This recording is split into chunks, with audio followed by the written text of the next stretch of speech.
doctora Luceli. De nada. Gracias. Es que yo empiezo con toda la emoción y se me olvida poner a grabar. Listo, muchísimas gracias.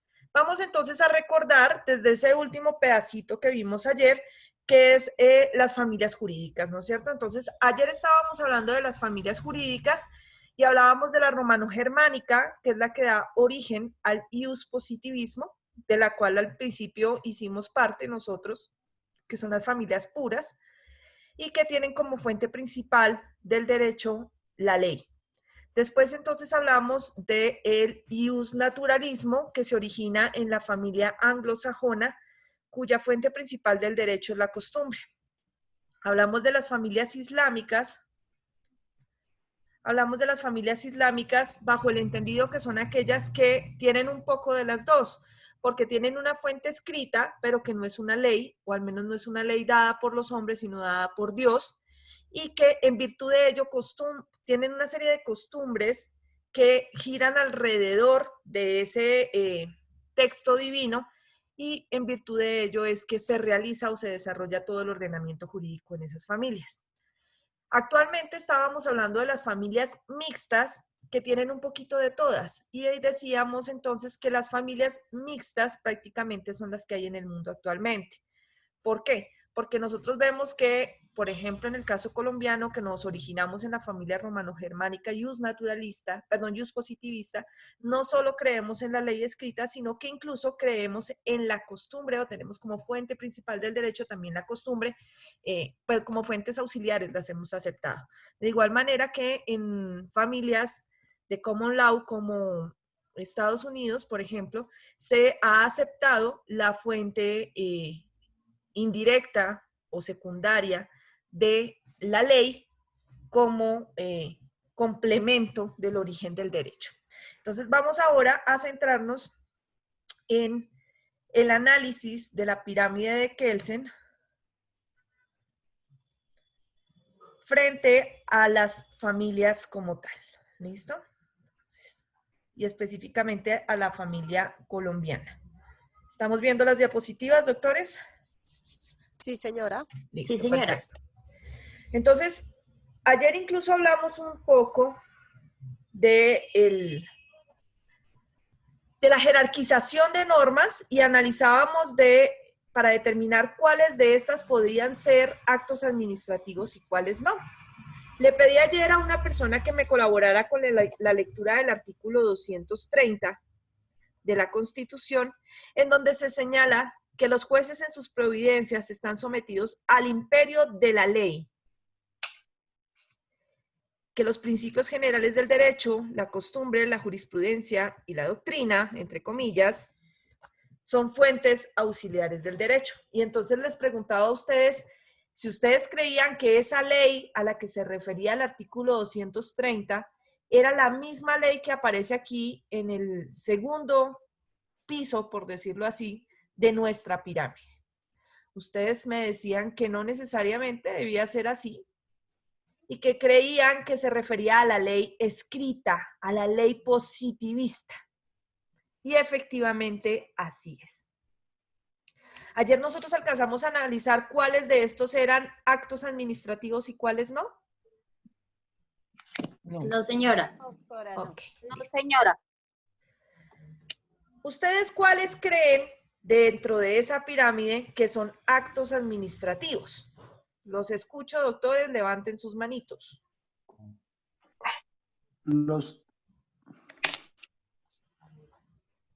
Doctor José Humberto, te escuchamos. Buenas tardes, doctora. Buenas tardes. Los actos administrativos son decretos, ordenanzas, acuerdos, resoluciones y circulares de servicio. Ok, doctor. Gracias, doctor. Doctor Javier Santís, ¿tú qué opinas? Buenas noches, profesora. Buenas noches. Los mismos son los decretos, ordenanzas, acuerdos, resoluciones y circulares de servicio. Ok. Si ustedes me dicen, ay, esperen, el doctor Cristian Alberto quiere intervenir. Cuéntanos, doctor Cristian. Qué pena, doctora. Buenas noches. Yo creo que son decretos, ordenanzas, acuerdos y resoluciones. Las circulares de servicio no entrarían como de ahí. ¿Por qué crees que no entrarían? Porque es que las circulares son informativas. Ajá. en la gran mayoría de entidades. Y cuando son de servicios, me causa la curiosidad, pues tengo la duda, pero estoy casi que seguro que las circulares de servicio no entran. Ok, muy buen aporte. Hay una situación concreta.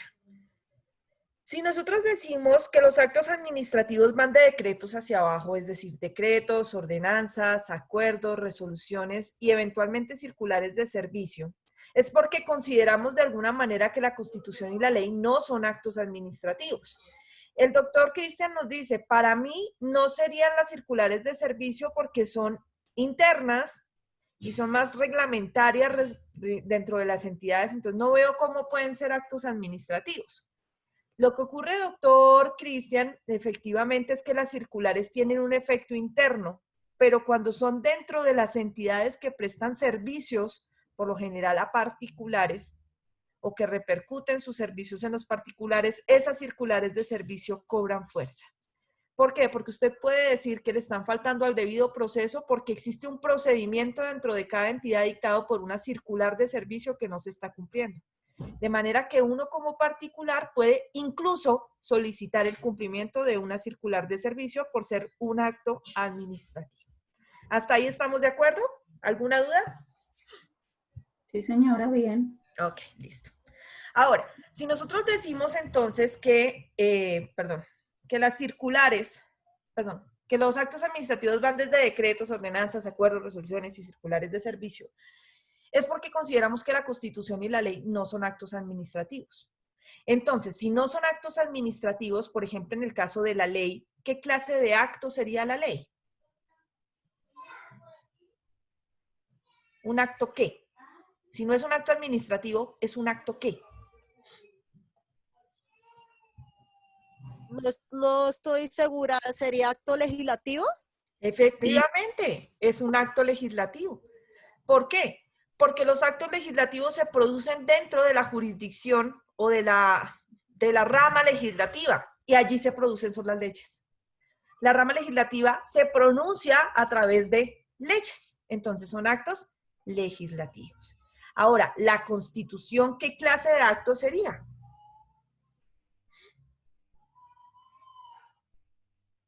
La Constitución, como su artículo 4 lo dice, es la norma rectora, norma de norma. Y la Constitución, digamos, tiene su articulado en principios generales de derechos, tanto fundamentales, para organizar el Estado. La Constitución es la matriz del Estado, es la ley superior del Estado. Entonces, por tal razón, no... La Constitución, como su nombre lo indica, es norma de norma. O sea, todas las normas de ahí para abajo deben regirse a los parámetros de la Constitución. Muy bien, doctor. Lo único es que me dijiste toda la definición de la Constitución, pero no me dijiste qué crees que es, qué clase de acto crees que es. Disculpe, doctora, sería como ¿Sería Doctora, Ejecutivo. Espacio, ejecutivo? ya uno. Levanten sus manos, por yo favor. levanto la mano. Doctor Edwin Maecha, que es el que tiene la manito levantada. Listo, doctora, gracias, muy amable. La Constitución es un acto administrativo. ¿Para ti es un acto administrativo? Obvio. Sí, señora. Ok. Doctor Augusto Díaz, ¿para ti la Constitución qué clase de acto es?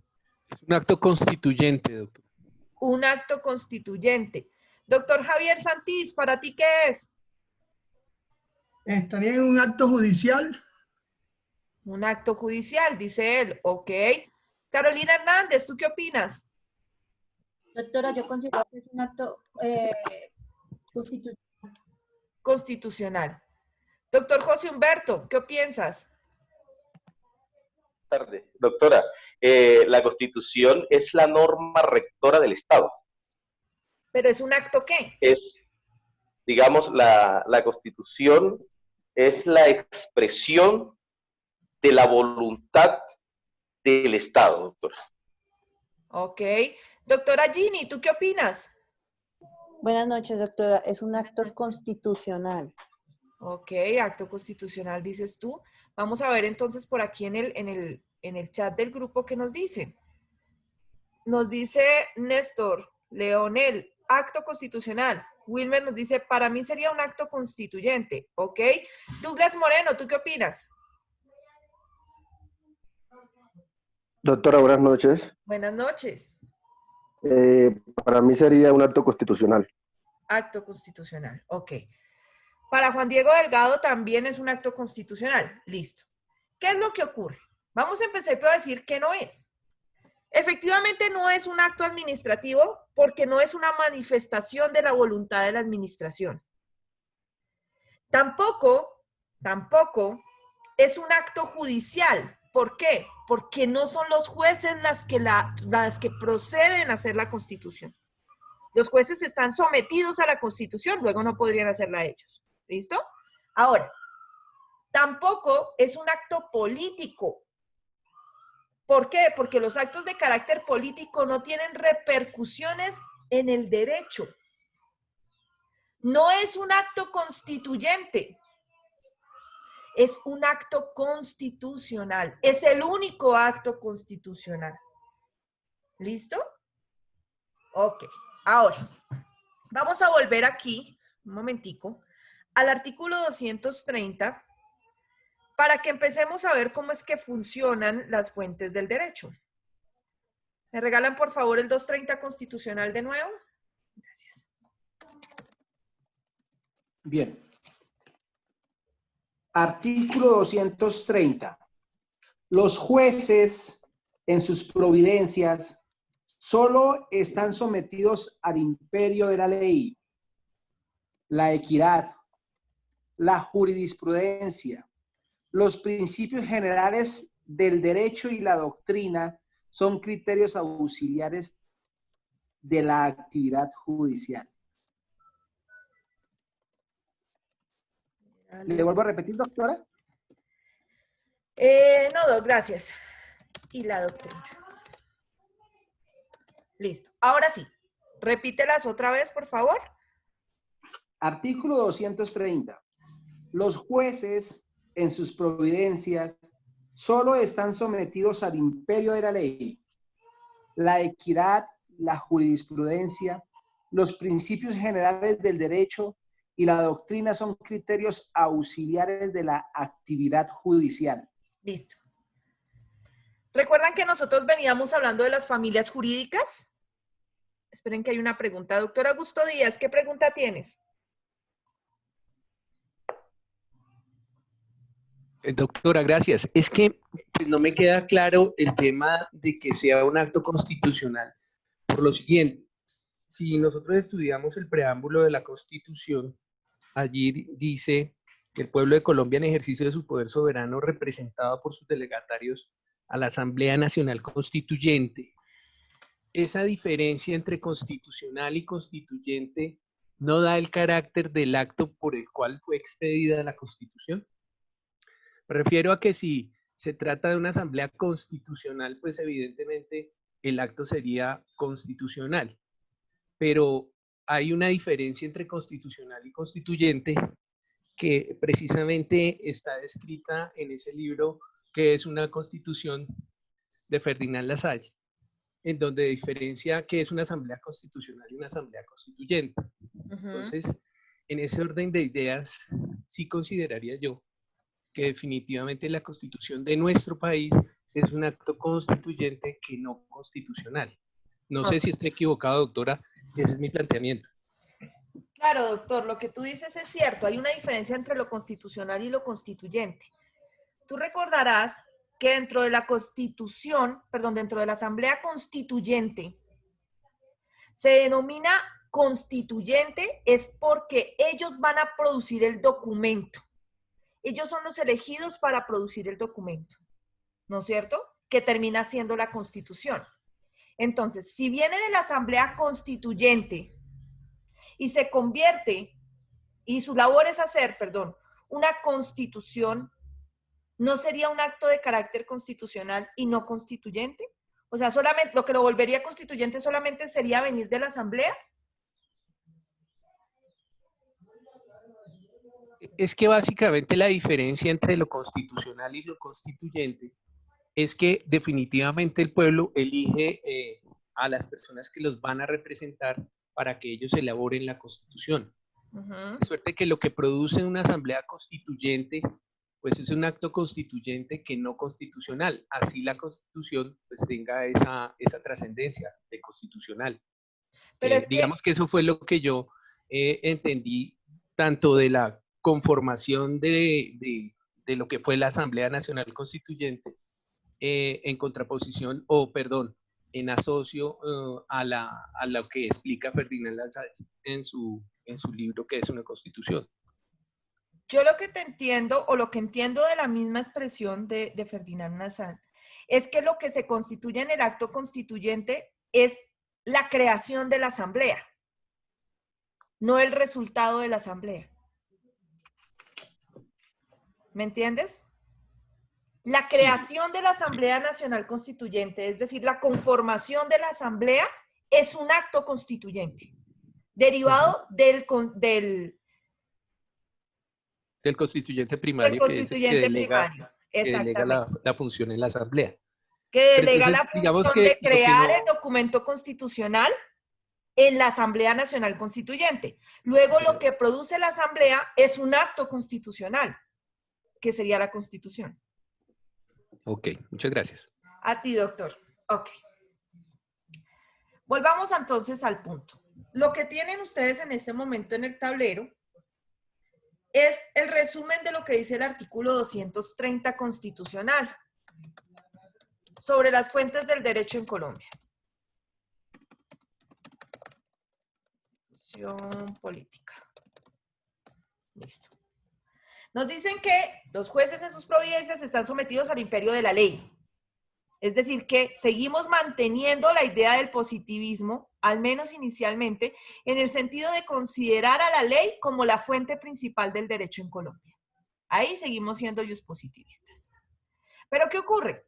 Después nos dice que existen unas fuentes de carácter accesorio y que esas fuentes accesorias son estas que están aquí: la equidad, la jurisprudencia, los principios generales del derecho y la doctrina, que son fuentes auxiliares de interpretación normativa. Es decir, que estas fuentes accesorias nos van a ayudar a entender la principal, que sería la ley. ¿Listo? Recordando lo que hablábamos de las familias jurídicas, ¿cuál creen ustedes que es la fuente que no se encuentra en el país? La costumbre como fuente. El derecho consuetudinario, sí. ¿No es cierto? Pero nos acaba de decir la profe que en Colombia sí existe la costumbre. ¿Cómo es posible entonces que si la profe nos dice que en Colombia la costumbre es fuente de derecho, ¿por qué razón no aparece en la Constitución de 1991? Vamos a buscar, ustedes ahí en sus computadores o en sus celulares, me van a hacer el favor de buscar el Código Civil original.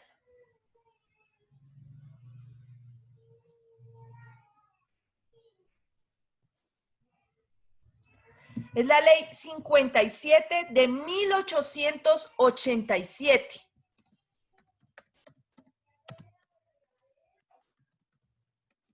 ¿La encontraron, mis amores bellos?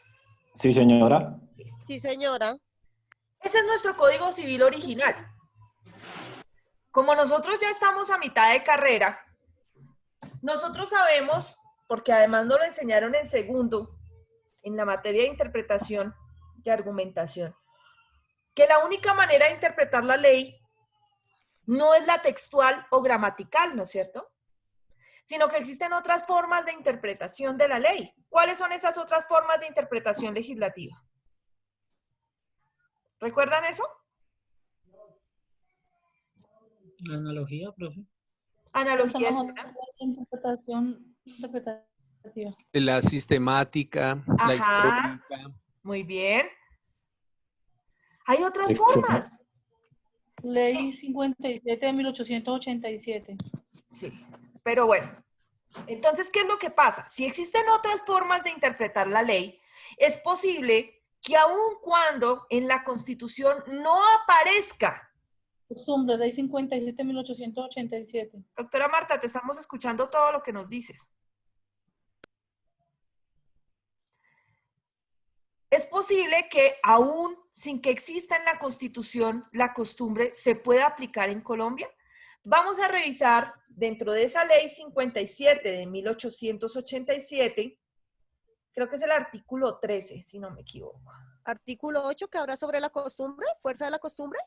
Sí, gracias, el 8. Muchas gracias. Léelo, por favor. Dice, la costumbre en ningún caso tiene fuerza contra la ley. No podrá alegarse el desuso para su inobservancia ni práctica por inveterada y general que sea. Me trabé hoy. No, es que igual no es fácil de entender, ¿no es cierto?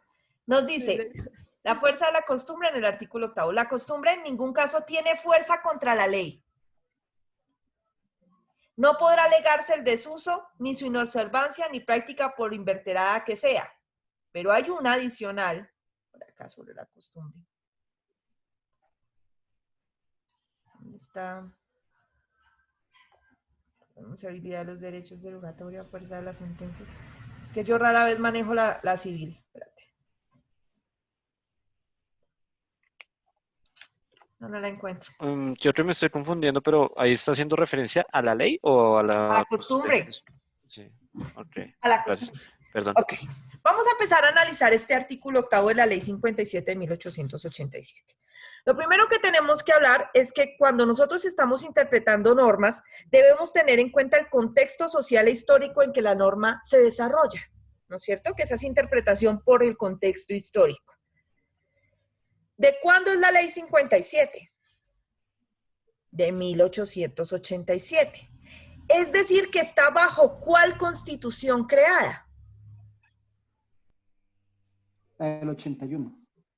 No, en el 81 no había constitución, mi amor. 1886. Muy bien. Está creada bajo la Constitución de 1886, es decir, la anterior a la que tenemos actualmente, que es la de 1991. Bajo ese criterio, uno diría, no, pero pues es que esta norma es inconstitucional porque resulta que el artículo 8 nos habla de la costumbre y resulta que en la Constitución del 91, en el artículo 230, no hablan de la costumbre.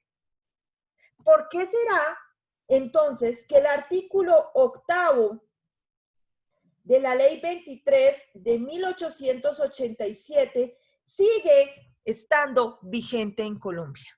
¿Por qué será? La razón es la siguiente. Lo primero es que no toda costumbre crea derecho.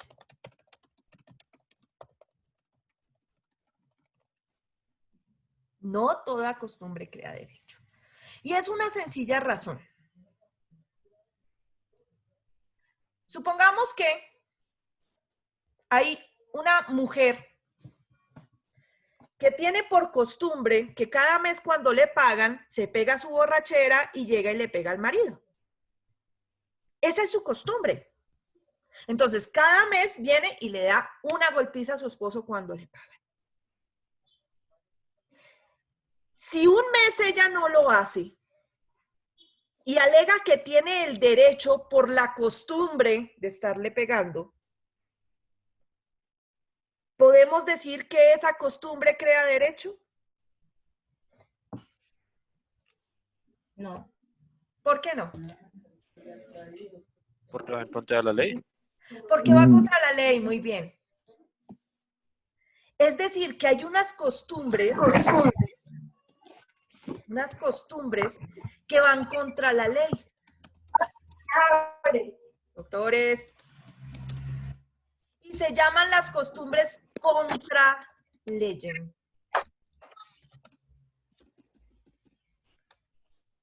Justamente el artículo 8 está diciendo que jamás la costumbre que vaya contra la ley puede crear derecho. No puede hacerlo. Es que cierro los audios porque si no me van a enloquecer. Miren todo lo que pasa cuando ustedes activan los audios, ¿ven? Se nos interrumpe la clase de una. Ya. Entonces, La costumbre contra legem va contra la ley y esa costumbre no puede generar derecho. Pero resulta que dentro de la doctrina nos hablan de otra ley, de otra costumbre, de otra clase de costumbre, perdón, que se llama la costumbre preter legem.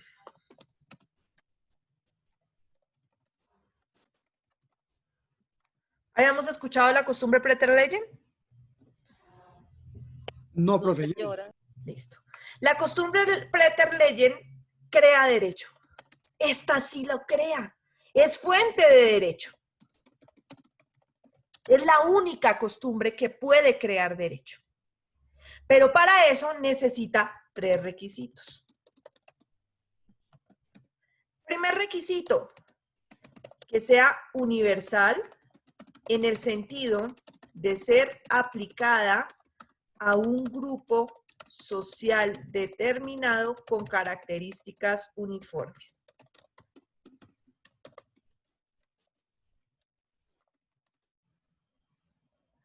¿Listo? Espérate, voy subiendo esto de acá para que no se nos vaya a desaparecer la información mientras escribo. ¡Ay!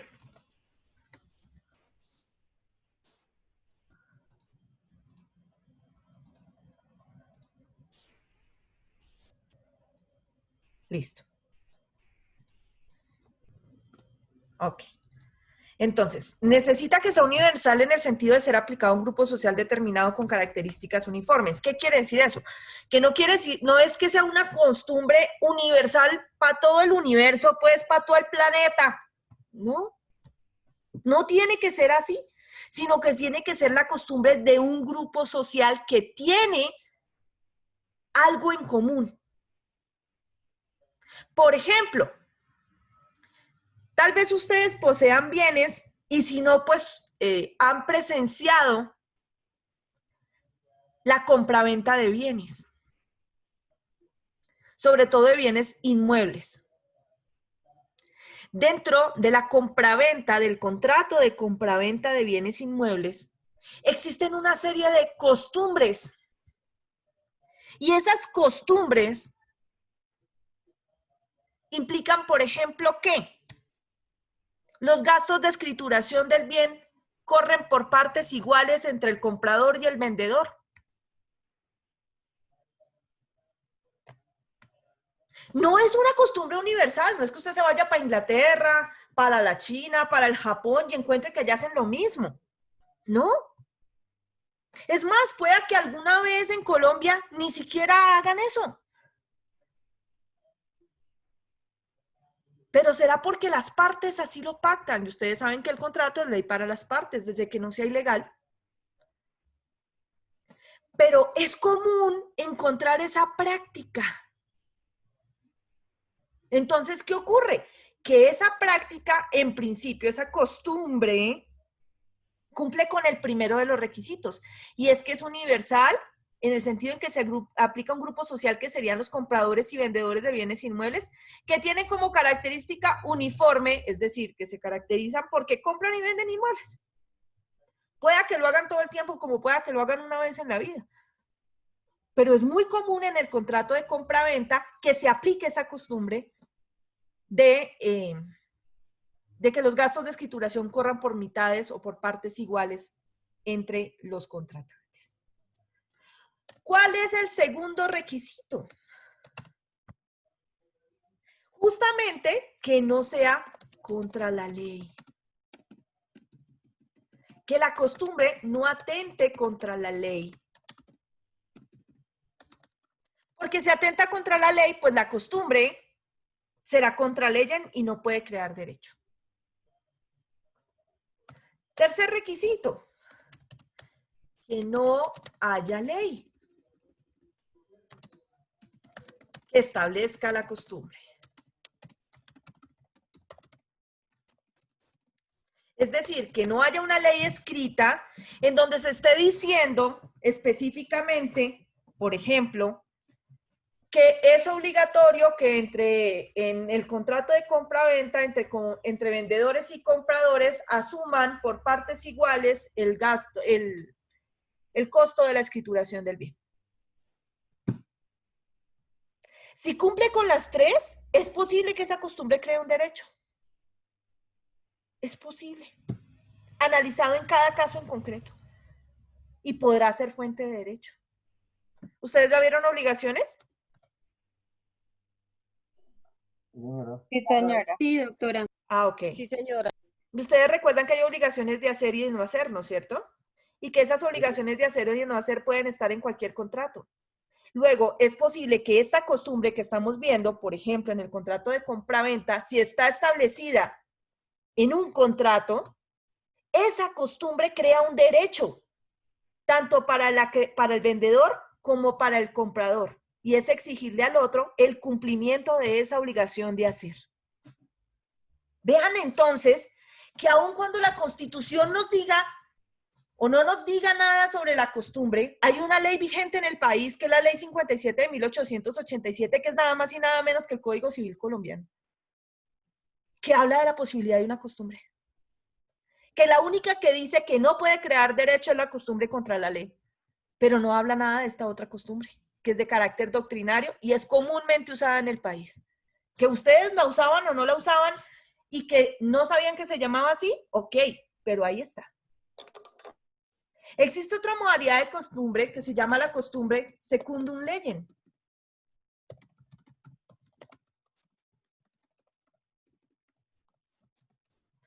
Como su nombre lo indica, esta costumbre secunda a la ley. Es decir, que realmente no es una costumbre, sino que hay una ley que ordena eso y entonces la gente aplica la ley. Entonces, esta otra costumbre tampoco crea derecho. Por acá, entonces, ni la secundum legem,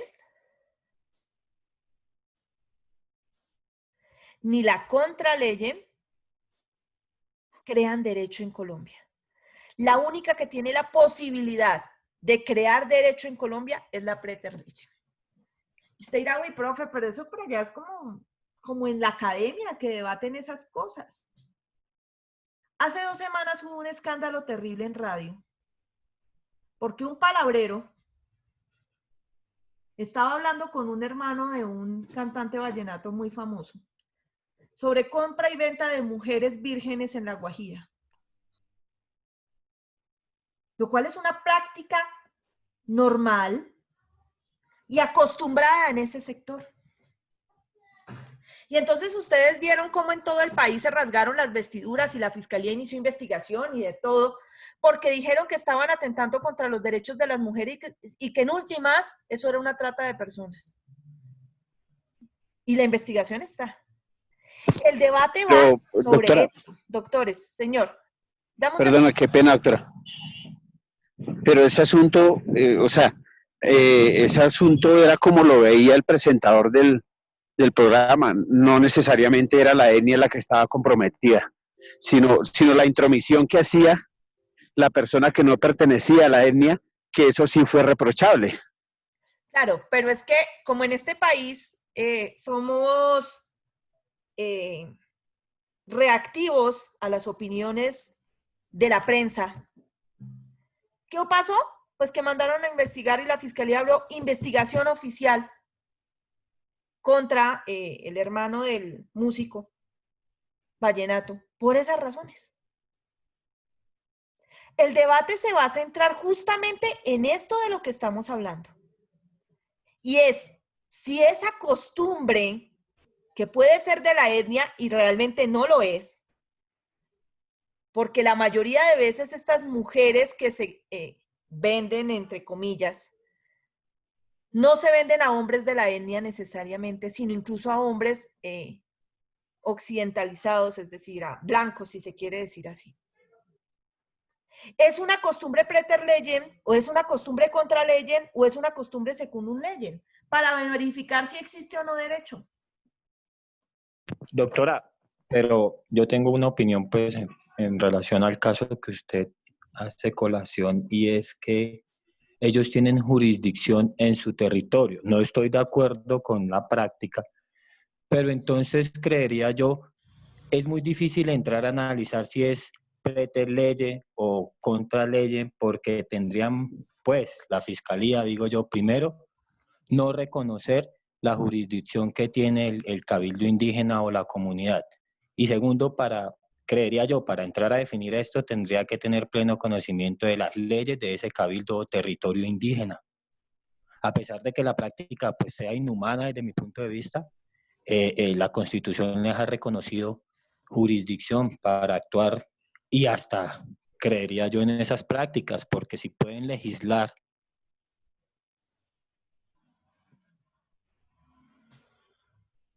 Muchas gracias. Ya, ok, es que no sabía si te habías terminado o se te había ido el audio. Lo primero que vamos a dejar claro es que yo no tomo partido aquí. O sea, yo no estoy diciendo ni que está bien, ni que está mal, ni que es delito, ni que no lo es, ni que es contra ley, ni que es según ley, sino que la argumentación en su momento puede versar justamente sobre esto. Es claro que existe una jurisdicción indígena, pero para que se aplique la jurisdicción indígena hay unas reglas fijadas por la Corte Constitucional y no están delimitadas necesariamente por el territorio. Tienen que ver con muchas más cosas y aún más, las reglas para la aplicación de la jurisdicción indígena en casos que revistan las características de delito, es decir, en posibles casos penales, son distintas. Es posible que la jurisdicción indígena persiga, es decir, proteja a un indígena muy lejos de su cabildo. Hay unas reglas especiales. Pero recuerden que aquí, como dijo hace un momento un compañero, a quien se le critica no es al palabrero, sino a una persona que no hace parte del cabildo. ¿Quién es el que está incentivando y diciendo, tráigame en 2 muchachitas, una muchachita? Que obviamente es una práctica reprochable. De ahí a que haya delito, es otra cosa. Porque como actúa la fiscalía en los últimos meses, realmente deja mucho que desear. Yo soy penalista. Es lo que hago todos los días. Yo soy magíster en Derecho Administrativo, pero yo me dedico al penal 24/7. Y mi opinión sobre el caso es que es difícil demostrar un delito. Porque incluso puede haber un error de tipo, un error de prohibición, derivado precisamente de la costumbre, que son causales eximentes de responsabilidad dentro del proceso penal. A lo que quiero que nos centremos ahorita no es en el debate penal, sino en el origen de lo que ellos creen que es el derecho. Y es que como es una práctica recurrente en el sitio, en la zona o en la región, están tan convencidos que eso les crea el derecho de poderlo hacer porque creen que la costumbre les origina el derecho. A eso es a lo que quiero que nos dediquemos a analizar, no frente a si hay delito o no hay delito, no, sino a considerar si esa práctica en su momento, la práctica ancestral, porque eso viene desde hace mucho tiempo, eso no es de ahorita ni de hace unos años,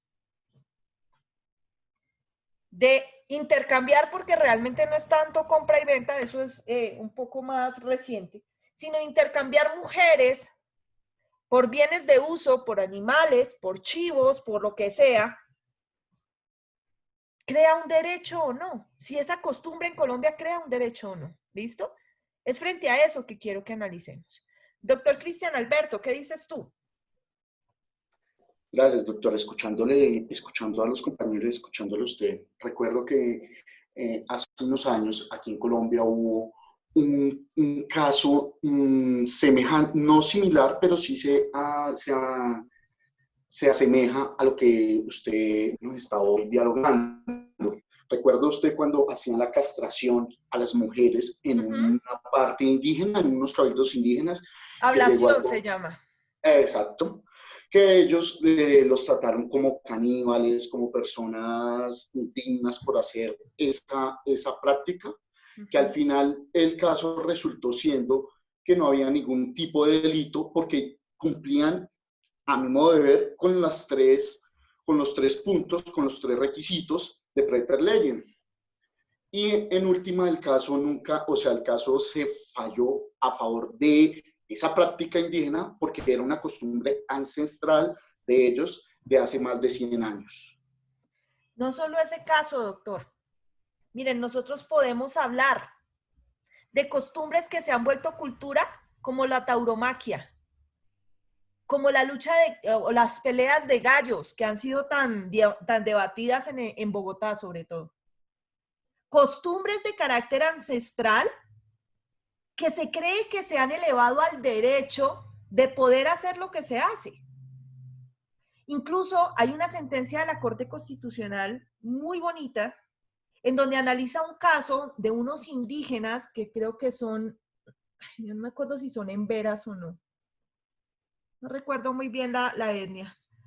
Pero ellos tenían por costumbre abandonar a los bebés que nacían gemelos en la selva de la Amazonía. Si no los abandonaban, los tiraban al río, porque consideraban que los bebés gemelos eran una maldición.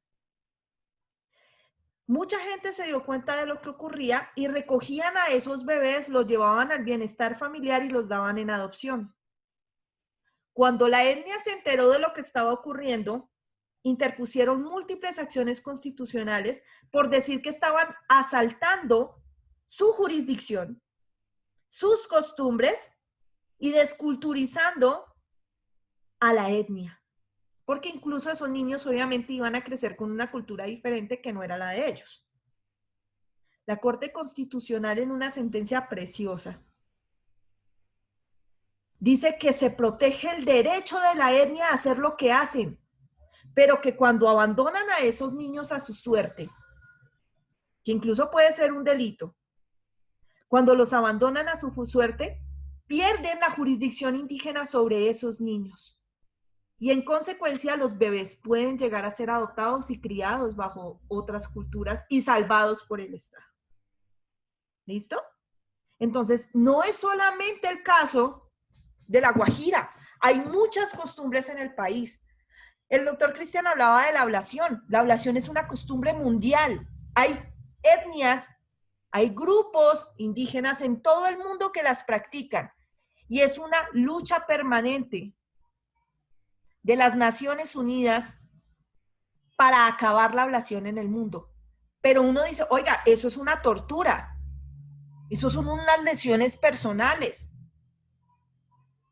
Eso atenta contra la dignidad humana. ¿Por qué razón no han hecho nada los grupos internacionales de derechos humanos para detener eso? ¿Por qué no procesan a los indígenas que lo hacen? Por la costumbre. Porque es que hay muchas costumbres que pueden ir contra las leyes actuales, pero que en su momento fueron diseñadas y creadas bajo las leyes que estaban en ese momento. Entonces, si por ejemplo usted analiza leyes de la época de la colonia, va a encontrar que era normal comprar y vender esclavos y eso no era inconstitucional. Era normal, porque la ley estaba allá. Lo que pasa es que atraídas al contexto actual, ya entran en contravía con el ordenamiento jurídico nacional y hasta el internacional. Pero no por eso podemos venir a procesar a todo el mundo penalmente y a castigarlos a todos, desconociendo todo el recorrido histórico que ha tenido esa costumbre. Y es donde el derecho se encuentra con el problema de que si no reconoce formalmente que hay costumbres que pueden llegar a crear derechos, va a tener inconvenientes muy fuertes dentro del ordenamiento jurídico nacional.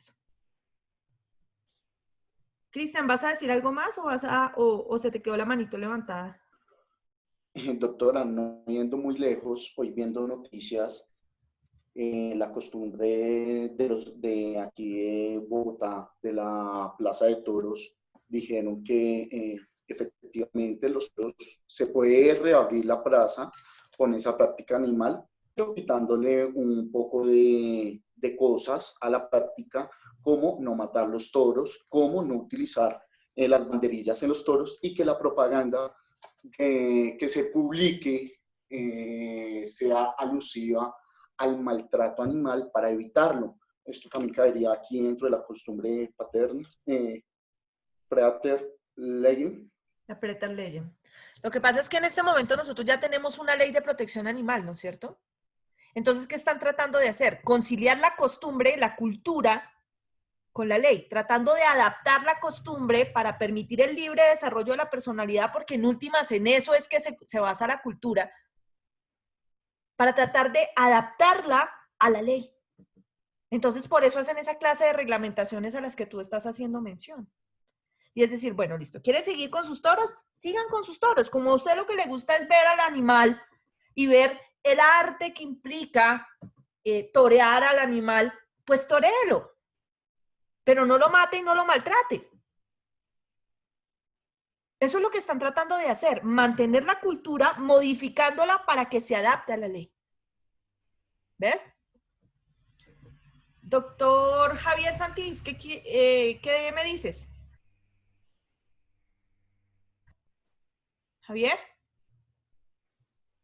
Doctora. Javier Santís. Creo que se le fue el audio. Doctora Janet, ¿me vas a decir algo? Aló, doctora, ya. Siempre la manito, entonces me tocas así, qué pena interrumpirla así.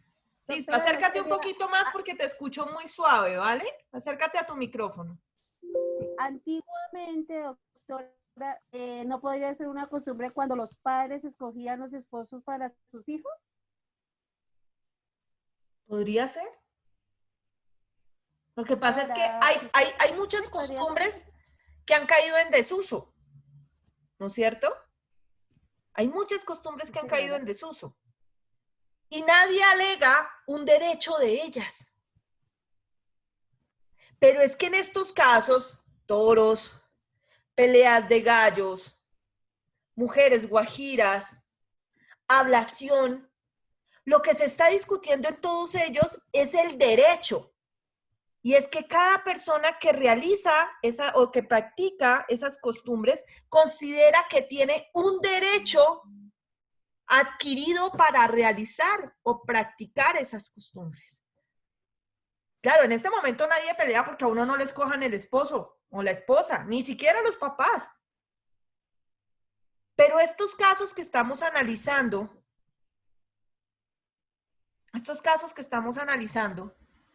es porque justamente las personas dicen, yo tengo el derecho.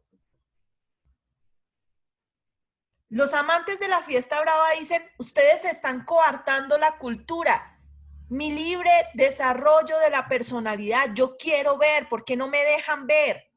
Yo quiero disfrutar de la fiesta brava. Los grupos indígenas en esas prácticas que nosotros a veces decimos, oiga, ¿pero por qué? Reivindica su derecho a la cultura, a su identidad como etnia y a un derecho constitucional que tienen ellos de ser reconocidos y respetados en sus culturas. A pesar de que mucho de lo que ellos hacen riñe con el resto del ordenamiento jurídico. Por ejemplo, los castigos físicos que le practican mediante cepos y latigazos a muchos indígenas dentro de los cabildos. Pero se permite, ¿por qué? Porque está dentro del cabildo. Porque la jurisdicción indígena está así. Y eso está en contravía de toda la dignidad humana y de los no maltratos y ni no trato cruel, ni inhumano, ni nada de estas cosas, que son derechos humanos. Pero se permite vigilado. Tampoco es que puedan matar a golpes a un indígena en un cabildo y nosotros digamos que todo está bien. ¿Listo? Entonces, ¿qué es lo que hace el derecho? ¿Cuál es el desafío del derecho? Mantener, o de los estados de carácter positivista, mantener como fuente principal la ley, advirtiendo que existen unas accesorias, como estas de acá, perdón que se me fue el rayón, y aún así lidiar con la costumbre, que vemos en el artículo 230 no está, pero hay una ley más vieja, una ley dinosauria, que está vigente y dice que puede haber eventualmente otras costumbres que creen derecho. No lo dice específicamente, pero dice, la costumbre no puede ir contra la ley, fin. Y si la costumbre no va contra la ley, entonces crea derecho. Si la costumbre no es contra ley, entonces crea derecho. Esa es la pregunta que debemos hacernos al analizar las normas. Y es que no solamente es lo que dice, sino lo que se puede deducir de ellas. Si el artículo 8º de la ley 53 de la ley 57 de 1887, se me cerró acá. ¿La tienen ahí abierta, doctores? Por favor. Se me cerró aquí. ¿Cuál artículo, profe? El 8º. La costumbre en un caso tiene fuerza contra la ley, no podrá alegarse el desuso para su inobservancia ni práctica alguna por inveterada y general que sea. Listo. Está casi diciendo que ninguna costumbre, por más que sea general, si va contra la ley, va a generar derecho. ¿Y qué pasa si la costumbre es general para un grupo? Amantes de los toros, amantes de los gallos, personas que quieren hacerse la ablación por costumbre indígena. ¿Qué pasa si no va contra la ley? Aunque en estricto derecho sí van. Todas las que acabo de nombrar van contra alguna ley. Entonces, ¿crean derecho? Doctora. Dime. Pues sin tomar partido por la fiesta brava, sino que advierto yo que es un tema de actualidad. Por lo que sucedió ayer en el Consejo de Bogotá, pues yo sí quisiera decir algo respecto de la fiesta brava, y es que esa ya dejó de ser una costumbre para ser una ley. Hay una ley de la República que es el Reglamento Nacional Taurino, que es el que han venido demandando y frente al cual se ha pronunciado ya en repetidas ocasiones la Corte Constitucional. Entonces, en ese orden de ideas ya no estamos hablando de una costumbre que pretende ser ley, sino de una costumbre que dejó de ser costumbre para ser ley. Y con Tan otra es ley, y otro tan es tipo de ley, leyes que no entran con ella, ¿no? tan es ley que el Estatuto de Protección Animal trae unas excepciones para el maltrato animal y entre ellas se encuentra precisamente el de la fiesta brava, las corridas de toros. Entonces, eso quiere decir que cuando las corridas de toros se hacen con fundamento en el Reglamento Nacional Taurino, que es una ley de la República, pues obviamente eso que puede resultar ser un maltrato no puede ser punible tampoco, porque está dentro de las excepciones de la ley. Mira lo que Entonces, pasó ahí. hasta el punto de vista, entonces, fíjese cómo se engrana perfectamente con el tema que hemos venido tratando hoy. Lo primero que habló usted, doctora, fue de la pirámide, digamos, de Kelsen aplicada al caso colombiano. Y entonces ahí veíamos que la ley, pues primero está la Constitución y después la ley, pero muy por debajo de la ley están los acuerdos de los consejos municipales. ¿Cómo puede un acuerdo de un consejo municipal reñir en contra de una ley de la República o reglamentar una ley de la República, si eso es que es permitido? Y no me refiero únicamente al ejercicio de la limitación de la violencia en las corridas de toros, sino, por ejemplo, al tema de la publicidad y al tema de impuestos, que claramente no es competencia de un consejo municipal, sino es competencia del legislativo. Entonces, ¿hasta qué punto ese pronunciamiento del Consejo de Bogotá riñe incluso con la ley penal? Es decir, que hay una extralimitación de las funciones de estas personas. Porque vuelvo y insisto, no estamos hablando de una costumbre que pretende ser ley, sino al contrario, de una costumbre que dejó de serlo para convertirse en ley. Exactamente. Ese es mi planteamiento, doctora. Gracias, doctor. Justamente a eso íbamos. En el caso de los toros, como usted lo acaba de decir, es una costumbre que se convirtió en ley. Es decir, que es una costumbre secundum legem. Porque esa costumbre fue recogida en una ley de la República. Entonces, ya no es que se esté aplicando una costumbre, sino que ahora tiene que aplicarse una ley. Una ley. Y es que eso es lo que pasa muchas veces. Muchas costumbres son positivizadas, es decir, se convierten en leyes. Entonces, si por ejemplo, algún día dijeran, la costumbre es que las mujeres usen el pelo largo y lo elevan a ley de la República, pues usted ya no pelea para que se le respete la costumbre, sino para que se respete la ley. ¿Qué es lo que está peleando la comunidad taurina? Dicen, respeten la ley, es que esto ya no es costumbre, es ley. Es decir, es una costumbre que se elevó y se positivizó a ley de la República y por ende debe ser respetada. Ya no es una costumbre preter leyem, ya la pelea no es por costumbre, es por aplicación normativa, por respeto de la ley. Nosotros cuando tomamos una costumbre y la positivizamos, es decir, la elevamos a ley, a resolución, a acuerdo, a ordenanza, a lo que sea, ya no peleamos porque se respete la ley y la costumbre y se demuestre que es preter leyem. Peleamos por el cumplimiento de la ley. Y si no, pues que la demanden. Y la deroguen o la declaren inconstitucional mediante una inexequibilidad por parte de la Corte Constitucional.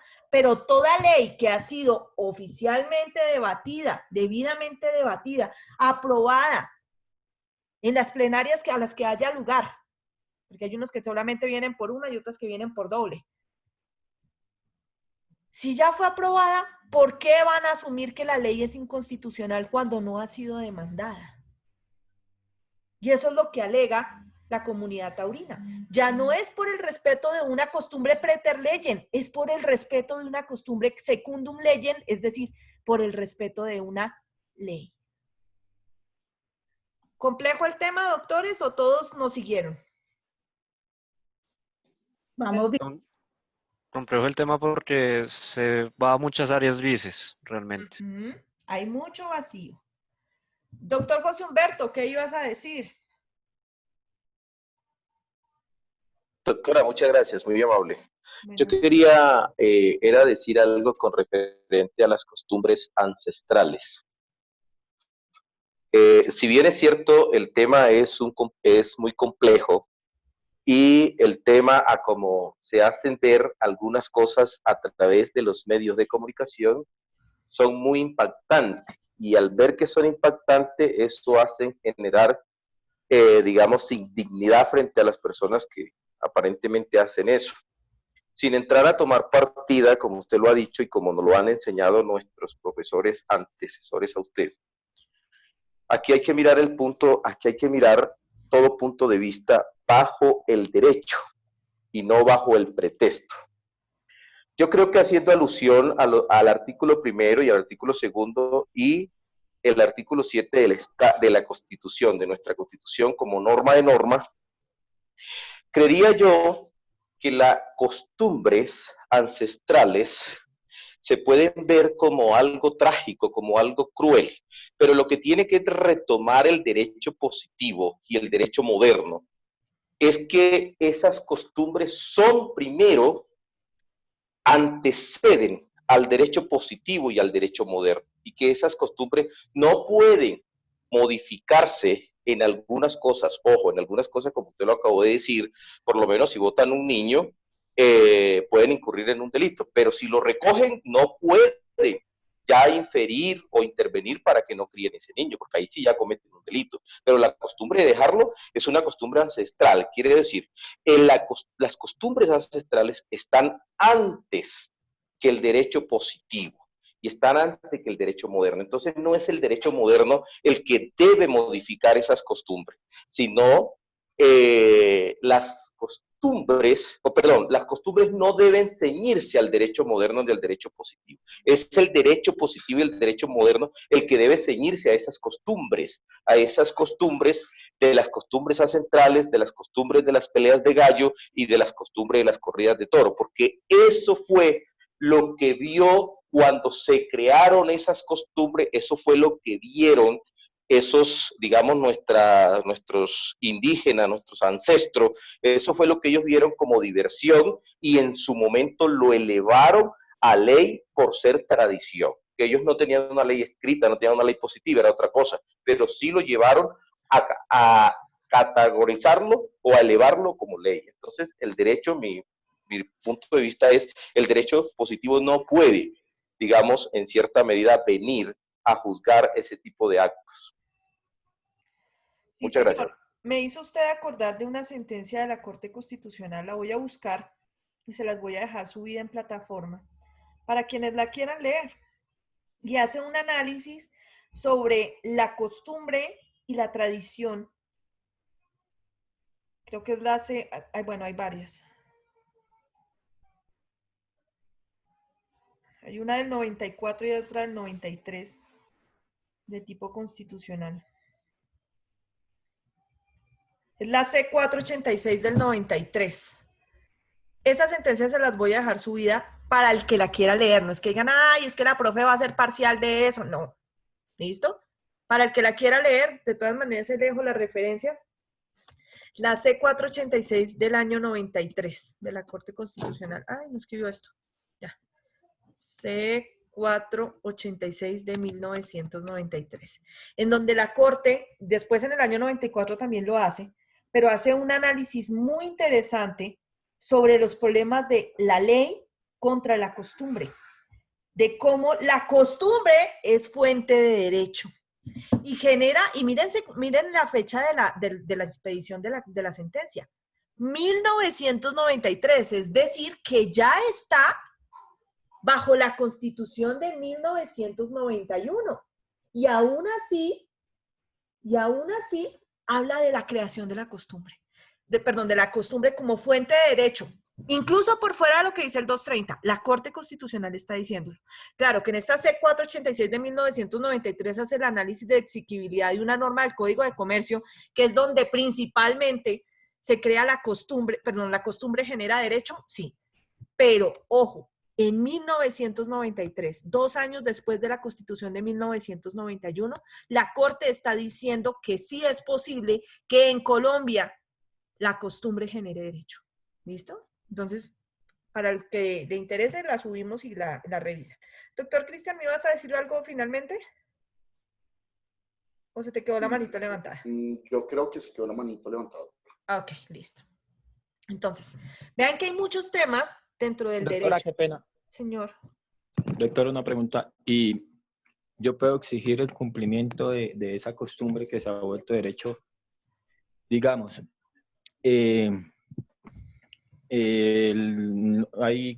no sé, yo soy campesino, Sí, y en señor. mi lugar, sí, pues de donde yo soy, es costumbre que los hombres siempre tengamos una peinilla pues trenzada en la cintura.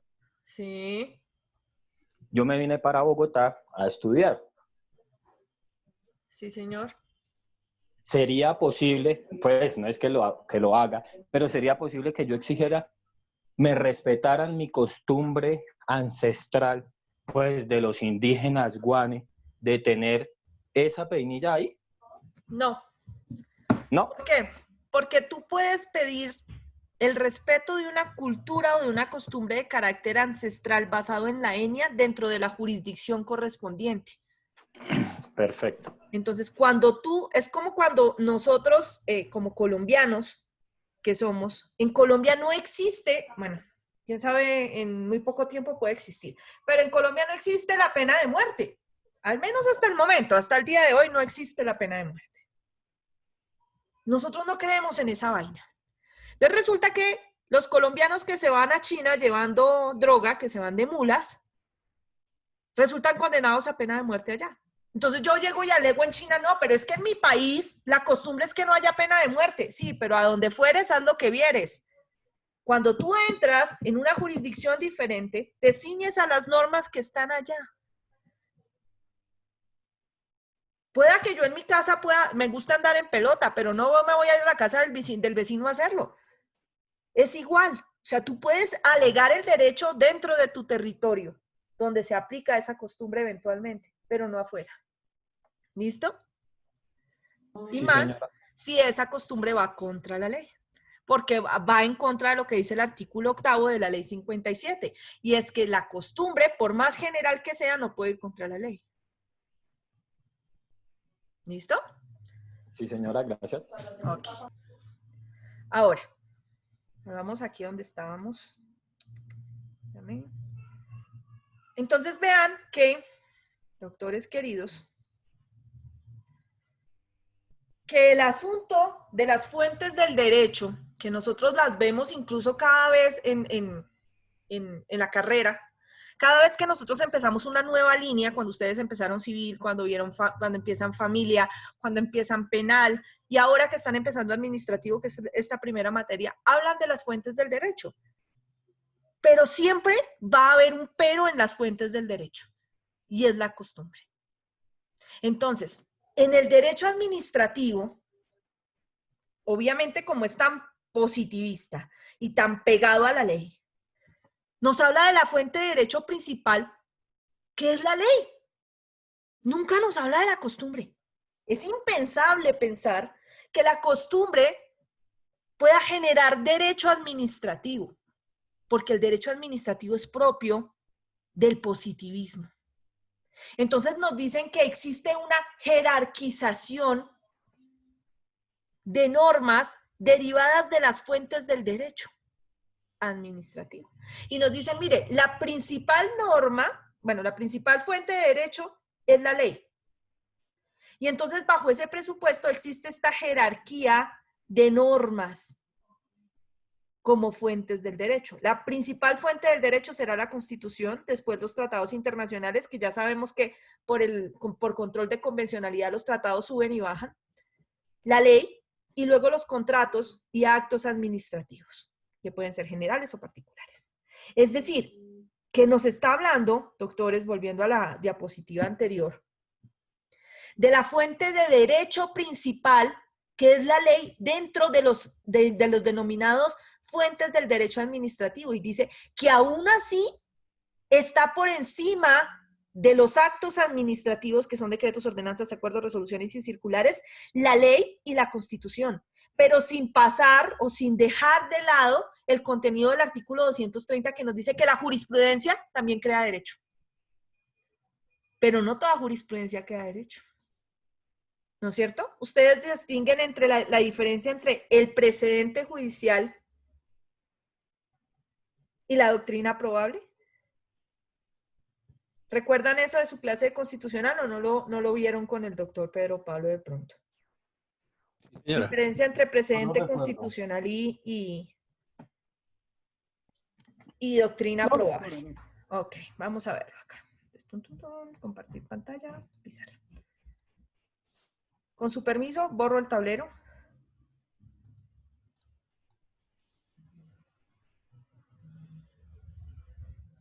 Listo. ¿Cómo es? Precedente judicial.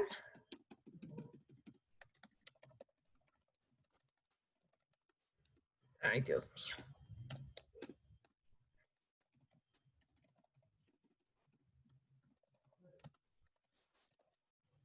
Contra doctrina probable.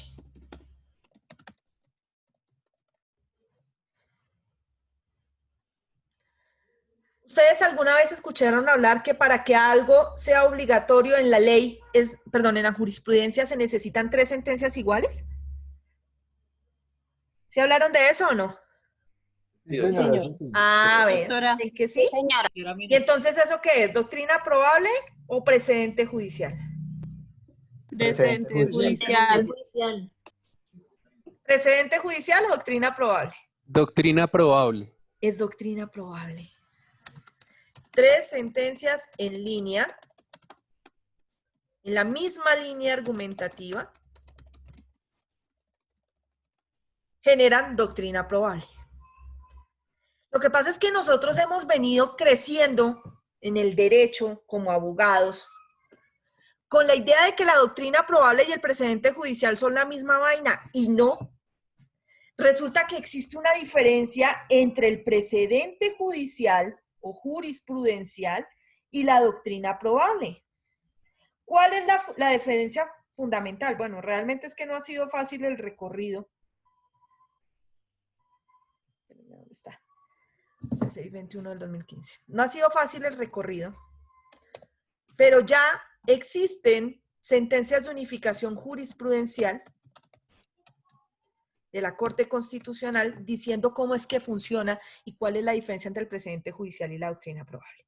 Lo primero es que para hablar de precedente judicial tenemos que hablar de las 4 altas cortes que analizamos el primer día dentro de nuestra clase de Derecho Administrativo. Recuerdan que las 4 altas cortes se encuentran dentro de la rama ¿qué? ¿De cuál rama están las? Judicial. Dentro de la rama judicial. La Y dijimos que judicial. esas 4 altas cortes eran la Corte Constitucional, la Corte Suprema de Justicia, La Corte Suprema. el Consejo de Estado y el Consejo Superior de la Judicatura. Superior de la Judicatura. Listo. Esas son las 4 altas cortes. Nos dicen en principio que quienes crean precedente judicial son ellas 4. ¿Por qué? Porque son los máximos órganos de cierre de su respectiva especialidad. Entonces, la Corte Constitucional es cabeza y cola, ya lo habíamos hablado, de su jurisdicción, que es la jurisdicción constitucional. La Corte Suprema de Justicia es cabeza, máximo órgano de interpretación de la justicia ordinaria, civil, penal, laboral, familia. El Consejo de Estado es órgano de cierre y cabeza de la jurisdicción contenciosa administrativa. Y el Consejo Superior de la Judicatura, cuenta la leyenda, que dice que sirve para algo y supuestamente es para ser tribunal de cierre en lo que se refiere a materia disciplinaria de abogados, jueces y fiscales. Esa es la que menos sienta, pero bueno, en teoría lo es. ¿Qué se necesita o qué tienen en común estas 4 cortes? ¿Son jueces colegiados o son jueces individuales? Yo les expliqué eso el primer día de clases. Colegiados. Jueces colegiados. ¿Qué quiere decir que sean jueces colegiados? Que toman la Que son decisión impares. varias. Que toman la decisión en sala. Decisiones por mayoría, ¿no es cierto? No toman las decisiones solitos, sino por mayorías. Y esas decisiones que toman por mayorías son las que en teoría sientan el precedente. Y el precedente implica que debe aplicarse, es un principio general del derecho, debe aplicarse la misma solución de derecho a una misma situación de hecho. Es decir, a un mismo caso, si el caso es igualito, pues aplíquele la misma solución, porque entonces, ¿dónde está el principio de seguridad jurídica de un Estado social de derecho? Entonces, ¿cómo así que a este que le pasó esto, lo condenan de una manera, o lo sancionan, o le aplican una ley, y al otro que le pasó exactamente lo mismo, actúan diferente? Para eso es que sirve el principio de seguridad jurídica en el país. Y se supone que el precedente sirve para que a iguales hechos se apliquen iguales derechos, iguales soluciones por parte de los jueces del país. Por eso es que cuando existen casos controversiales, las cortes actúan como órganos de cierre. Entonces, en principio, la Corte Constitucional, bajo la idea de Kelsen de la supremacía constitucional, llegó a la soberbia de decir que solo ella sentaba precedente judicial en el país, que solo ella era la única que volvía obligatorio lo que ella dijera en casos concretos para todo el país. ¿Por qué? Porque como la Constitución es norma de normas y yo soy la guardiana de la Constitución, entonces lo que yo diga es obligatorio. Y tiene razón hasta un punto. ¿Por qué? Porque lo que dice la Corte Constitucional en sentencias tipo C es cosa juzgada constitucional. Y tiene la posibilidad de crear o extinguir derechos. O sea, ellos suprimen el orden, una norma de carácter nacional en un momentico. Lo pueden hacer. Ellos son guardianes del ordenamiento jurídico nacional. Entonces, las sentencias tipo C, una sola, porque no pueden haber más, sobre un mismo tema, generan un precedente obligatorio, precedente constitucional obligatorio. Y desconocer un precedente, es decir, faltarle el respeto a su papá a la corte, implica no solamente una sanción de carácter disciplinario para el juez que lo haga, sino que adicionalmente implica un prevaricato por acción o por omisión. Son conductas de tipo penal muy graves. Entonces, en principio, la Corte Constitucional dijo que ella era la única que sentaba precedente. Y que las otras cortes, la Suprema, la del Consejo de Estado y el Consejo Superior de la Judicatura, tenían que acogerse a la llamada doctrina probable. Es decir, que tenían que sacar 3 sentencias igualitas. ¿Igualitas en qué sentido? Con la misma ratio decidendi. ¿Habían escuchado de la ratio decidendi? Sí, profe. Sí, señora. Con la misma ratio decidendi o decidiendi, para que se pudiera hablar de doctrina probable. Pero que no se puede hablar de doctrina probable, ¿de qué otra parte de la sentencia? ¿Cuál es la otra parte de la sentencia que no es ratio decidendi? Los obiter dictas, ¿recuerdan? ¿No? ¿No se acuerdan de los obiter dictas? No, señora. Dichos de paso. Miren, les voy a enseñar un truco para que nunca se les olvide, ni confundan ratio decidendi con obiter dicta.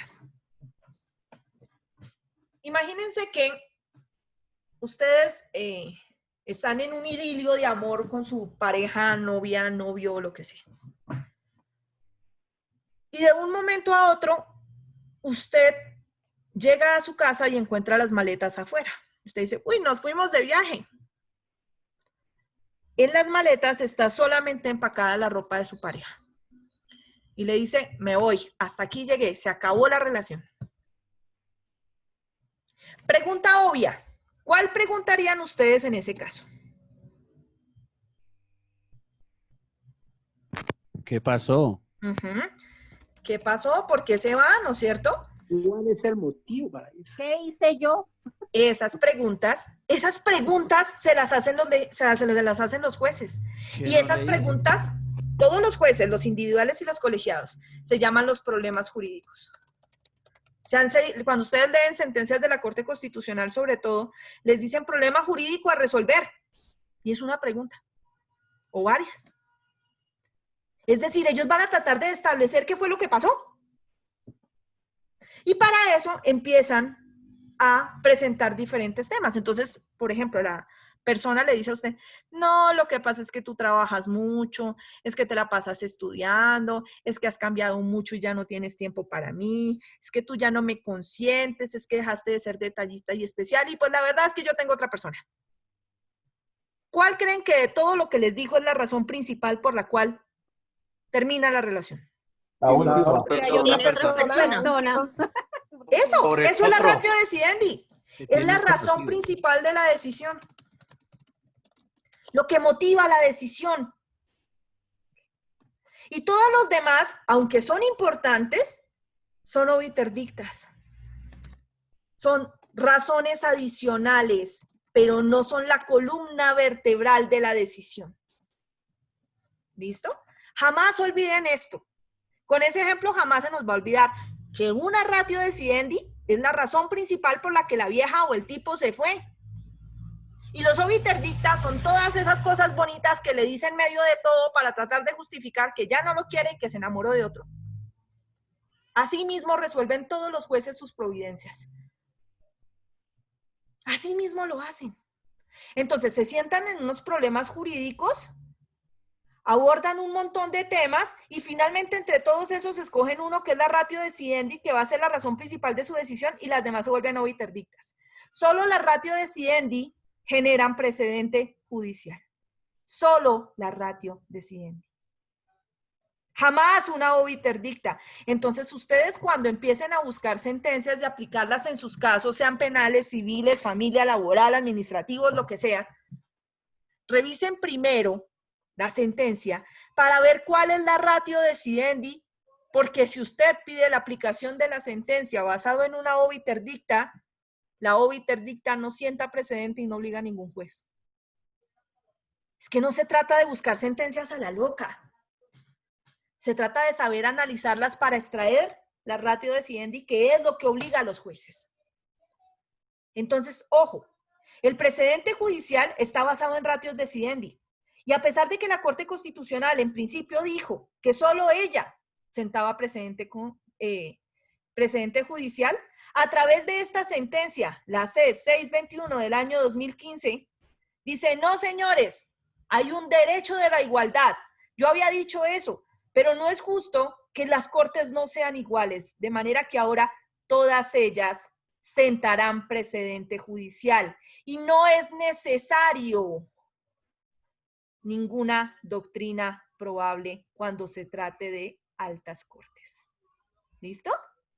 Entonces, ¿cuál es la jurisprudencia que genera derecho como fuente accesoria del derecho en general de la que nos habla el artículo 230 y como fuente accesoria del derecho administrativo?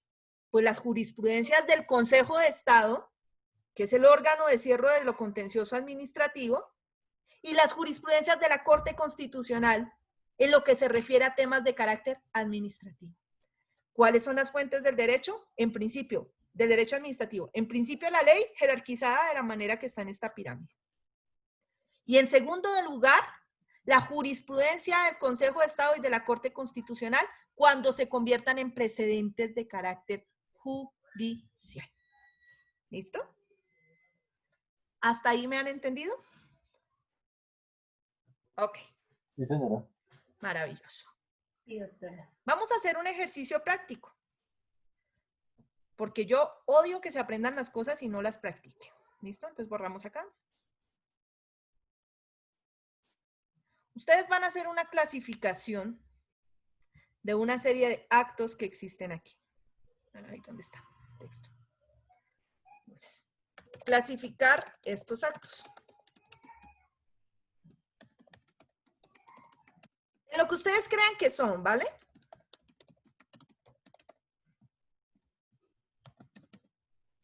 Primero, el decreto de pico y placa. ¿Qué clase de acto es? ¿Listo? 2. La sentencia condenatoria de Rafael Uribe Noguera, que fue el que le dio muerte a la niña, bueno, la violó, la secuestró y la mató, a Juliana Zamboni. ¿Listo?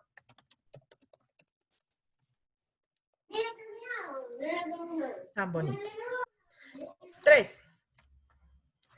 La respuesta a un derecho de petición.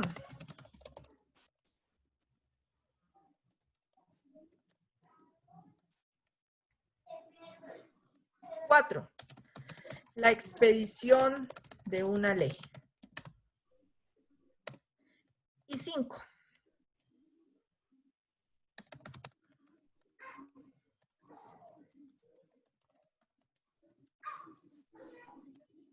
Listo.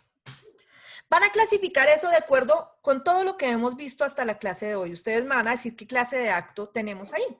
O si no hay acto, y es otra cosa. ¿Listo? Teniendo en cuenta todo lo que hemos visto. Tienen 5 minutos y en 5 minutos hablamos. Calladitos ahí, solamente levantan las manos las personas que deseen participar. Son las 7:31, a las 7:36 hablamos. Por favor, silencio absoluto, micrófonos cerrados. ¿Ok? Listo.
Listo, doctores. Entonces, van a participar. Primero el doctor José Humberto, te escuchamos. Yo, doctora, no tengo. Bueno, la doctora Janet va de cuartas, ¿listo? Que no se me olvide. Gracias. Doctor José Humberto, te escuchamos. Sí, señora, gracias, doctora. El decreto de pico y placa es un acto administrativo de carácter general. Es un acto administrativo de carácter general. Okay. La sentencia condenatoria de Rafael Uribe Noguera es un acto judicial, digamos, es un acto judicial, pues como su nombre lo indica, que condenó a una persona por infringir la norma. La respuesta a un derecho de petición es un acto administrativo de carácter particular. La expedición de una ley es un acto legislativo mediante el cual se desarrolla algún principio constitucional. Sí. Y el uso de los zapatos es la costumbre, es una costumbre. Esa es mi definición, doctora. Muchas gracias. Muchas gracias, doctor Rafael. Doctor Cristian, ¿tú qué opinas? Gracias, doctora. Pues yo opino que el decreto de pico y placa es un acto administrativo. La sentencia de Rafael Uribe para mí es un acto constitucional. La respuesta del derecho de petición es un acto administrativo. La expedición de una ley es un acto legislativo y usar zapato es costumbre. Ok, muchas gracias, doctor Cristian. Doctora Joan Maciel. Hola, profe, buenas noches. Hola, buenas noches. Pues la primera para mí es un acto administrativo. La sentencia de Rafael Noguera, que la segunda es un acto judicial. La tercera de la respuesta a un derecho de petición es un acto administrativo. La cuarta es un acto legislativo. Y la quinta de la de costumbre. Listo, muchas gracias. ¿Quién fue la doctora que le dije que no me olvidara que iba de cuarta? Janet. Doctora Janet, te escuchamos. Listo. El decreto de pico y placa para mí es un acto administrativo. La sentencia para Rafael Uribe para mí es un acto constitucional. La respuesta de un derecho de petición es un legislativo. La expedición de una ley, acto legislativo, y lo de los zapatos es una costumbre. Listo, muchas gracias. Doctora Florestela. Doctora, buenas noches. Bueno, doctora, el decreto pico y placa es un acto administrativo. La sentencia condenatoria es un acto jurídico,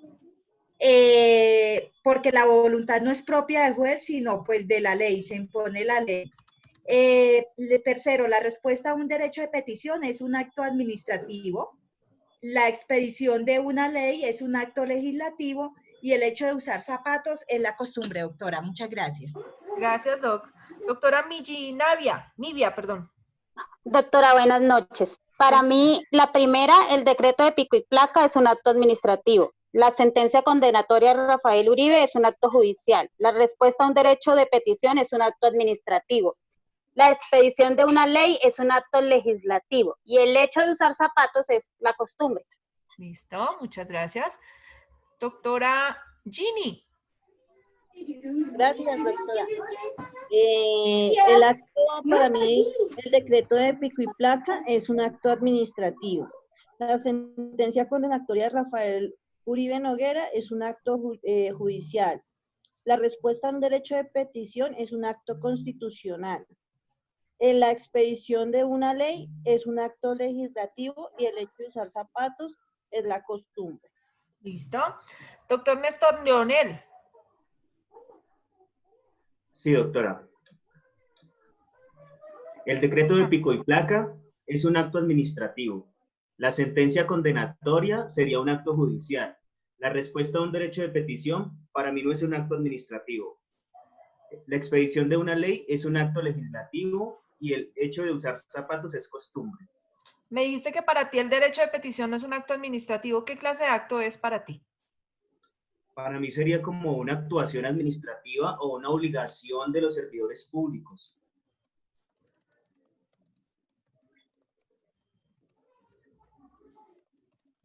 Ok, listo, muchas gracias.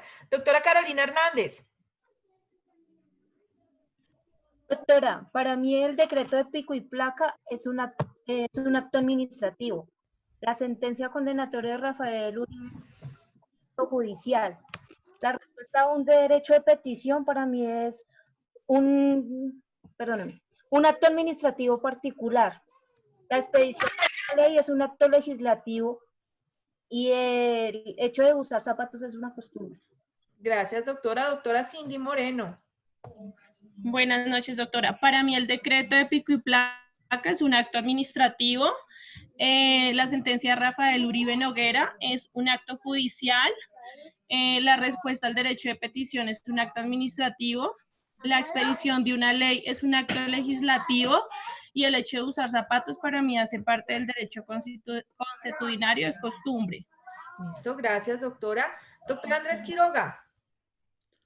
Doctora, el decreto de pico y placa para mí es un acto administrativo. La sentencia condenatoria de Rafael Uribe Noguera es un acto judicial. La respuesta a un derecho de petición para mí es un acto administrativo. La expedición de una ley es un acto legislativo. Y el quinto para mí también es la costumbre. Gracias. Doctor Javier Santís. ¿Aló, me escuchan? Sí, señor. Bueno, para mí el decreto de pico y placa es un acto administrativo. La sentencia de Rafael Uribe Noguera, un acto judicial. La respuesta a un derecho de petición, un acto administrativo.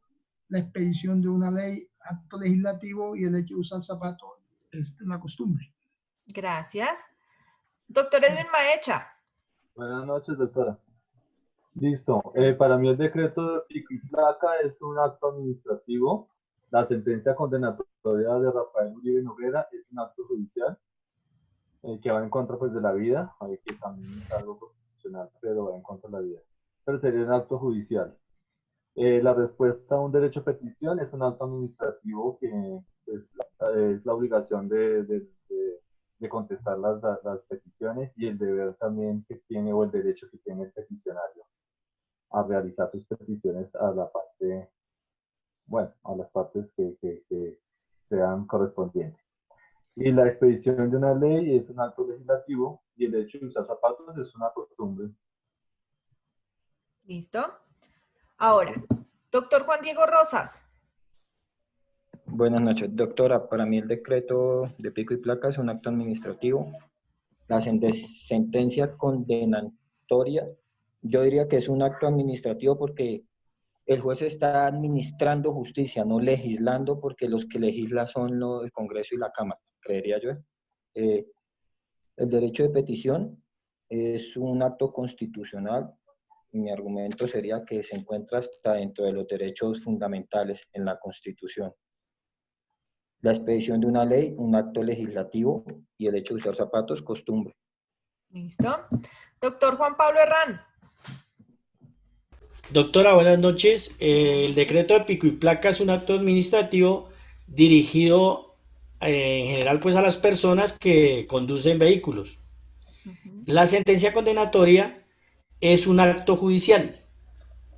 La respuesta al derecho de petición sería un hecho administrativo, porque es la contestación al derecho de petición. ¿Es un qué? Perdóname. Hecho administrativo, doctora. Hecho administrativo.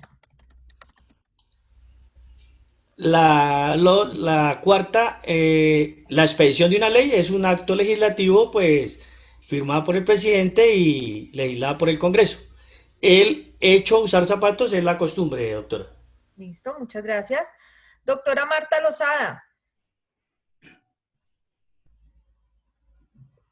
Profe, buenas noches. Buenas noches. El decreto de pico y placa es un acto administrativo. La sentencia condenatoria de Rafael Uribe Noguera es un acto constitucional. La respuesta de un derecho de petición es un acto administrativo. Pero el derecho de petición, si nace en la rama ejecutiva, pues es administrativo. Pero si es de la rama judicial, es un acto jurisdiccional. La expedición de una ley es un acto legislativo y el hecho de usar zapatos es una costumbre. Pero, profe, yo tengo algo que agregar. Digamos que en la Cámara de Representantes tiene una Secretaría General. Yo puedo hacer un derecho de petición, pero el acto que saque la Secretaría General es un acto administrativo también. Depende de la calidad del funcionario.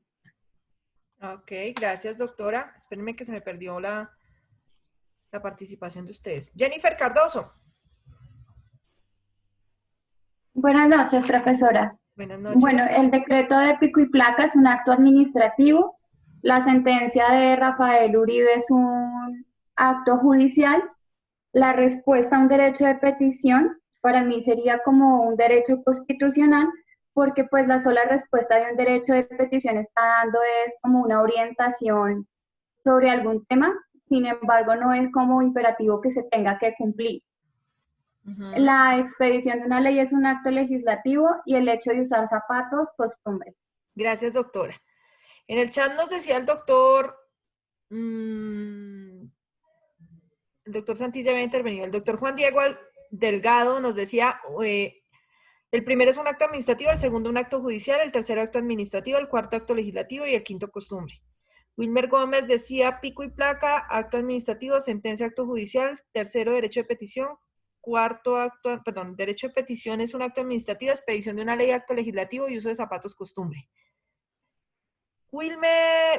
Anderson Ramírez decía, el primero es acto administrativo, 2, acto judicial, 3, acto constitucional, 4, acto administrativo y 5, costumbre.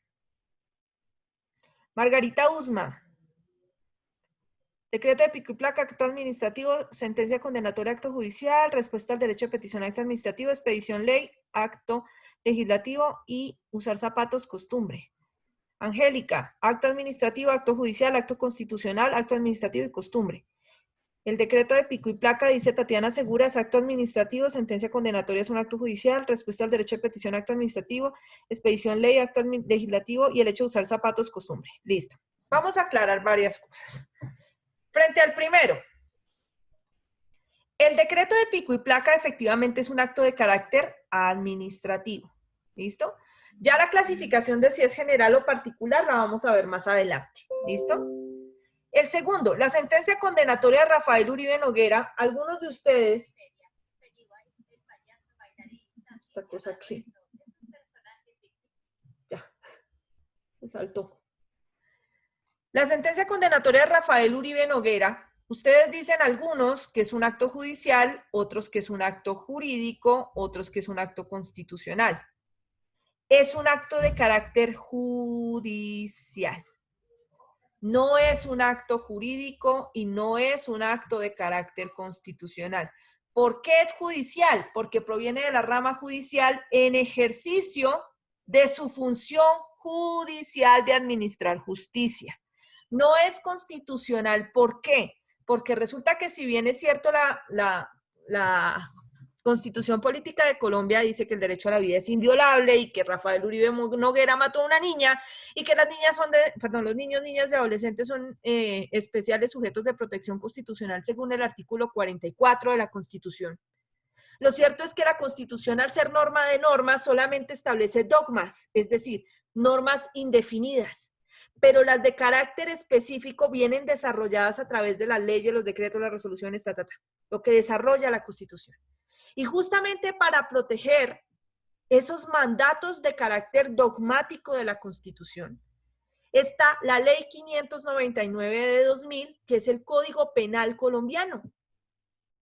Y esa ley, que es el Código Penal colombiano, es el que le permite a los jueces imponer sentencias, también por la Ley 906 del año 2004, que es el Código de Procedimiento Penal, imponer sentencias como rama judicial en lo que se refiere al derecho penal. ¿Listo? Entonces, por esa razón es un acto judicial. No es un acto jurídico. ¿Por qué? Cuando ustedes estaban en Introducción al Derecho vieron la diferencia entre acto jurídico y hecho jurídico. Y el acto jurídico proviene de una manifestación de la voluntad humana o de una persona. Aquí la voluntad no es del funcionario, es la voluntad de la ley. Es la sanción que le corresponde por faltar a la ley, por cometer un delito. De manera que es un acto judicial. La respuesta a un derecho de petición efectivamente es un acto de carácter administrativo, pero siempre y cuando provenga de una entidad. La doctora muy amablemente, no recuerdo el nombre de las últimas que participó, dijo, no, es que eso depende de donde venga el funcionario. No, independientemente de que sea el funcionario, es un acto administrativo. De la única manera que una respuesta a un derecho de petición no es un acto administrativo es que sea una respuesta por parte de una entidad privada. Por ejemplo, si usted le da un derecho de petición ante la Universitaria de Colombia, solicitando que le entreguen a usted su reporte de notas del mes anterior, la respuesta de la universidad va a ser una respuesta a un derecho de petición, pero no es un acto de carácter administrativo porque la universidad no es una entidad de carácter público. Si es el Senado de la República, si es la rama judicial, si es el Consejo Superior de la Judicatura, desde que estén respondiendo un derecho de petición, es un acto de carácter administrativo. No es una actuación de carácter administrativo, ya vamos a ver por qué. Y si bien es cierto, es una obligación por parte de todos los servidores públicos, se convierte en acto. No es un hecho administrativo, ya vamos a ver por qué. No es un acto jurisdiccional porque no proviene de la rama jurisdiccional. Ni siquiera tiene que provenir de la rama ejecutiva, sino de cualquier entidad de carácter público.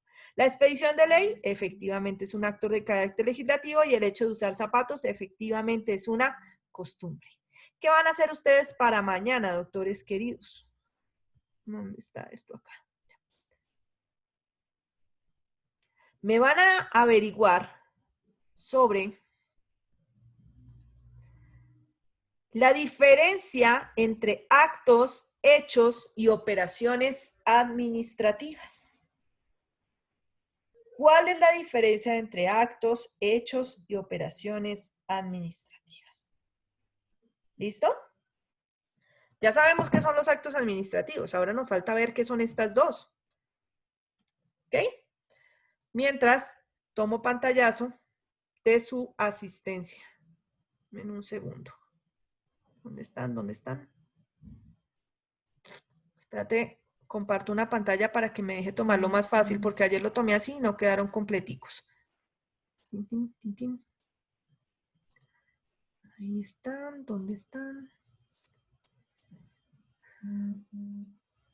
Participantes, acá están completos, ahora sí. Entonces, ay, ay, ay.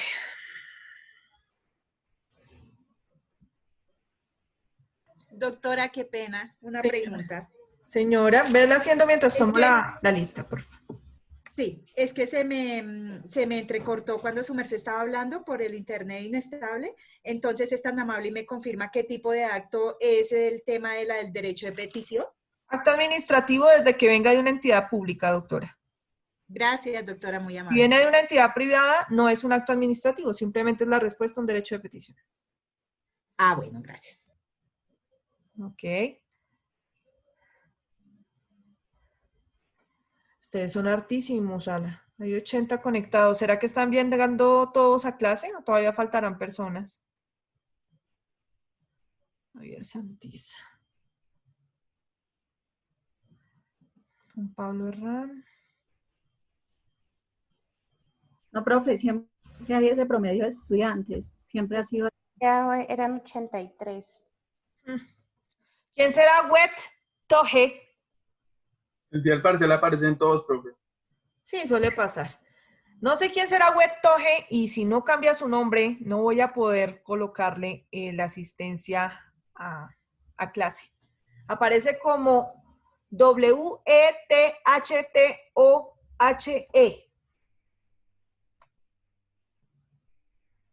Revisen, doctores, porque lo primero que les pedí fue que por favor colocaran sus nombres. Esa persona obviamente va a tener falla si no coloca su nombre correcto. O será un infiltrado por ahí de algún lado. Listo, doctores. Ya quedó tomada la lista. Dios los bendiga. Descansen mucho. Nos vemos mañana confiando en Dios.